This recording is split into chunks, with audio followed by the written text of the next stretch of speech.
છું। મરવા જેવા એ માણસ છે, કહેવાય છે કે એમનું પ્રથમ પ્રેમ એમનું હાસ્ય છે, છતાંય એમના હાસ્યમાં કરુણા છે।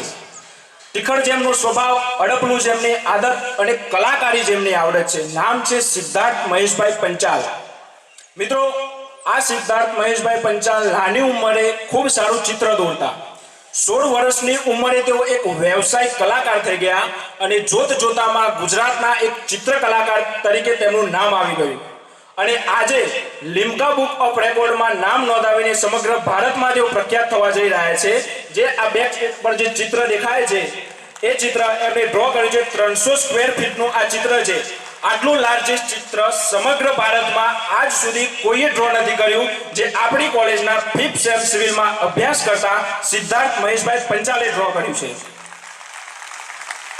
મિત્રો, લિમ્કા બુક ઓફ રેકોર્ડ તરફથી એમને એવોર્ડ મળે, આપણે ભગવાનને એવી પ્રાર્થના કરીએ કે તેઓ આમાં સિલેક્ટ થઈ જાય, પરંતુ એમનો વિચાર, એમનું ધ્યેય, એમની ઈચ્છા શક્તિ, એમની મહેનત અને એની પાછળ કોલેજે એમને જે સપોર્ટ કર્યો એ બદલ કોલેજ અને સિદ્ધાર્થ મહેશભાઈ પંચાલે એકવાર જોરદાર તાળીઓના ગડગડાટથી આપણે એમને અભિનંદન પાઠવીએ।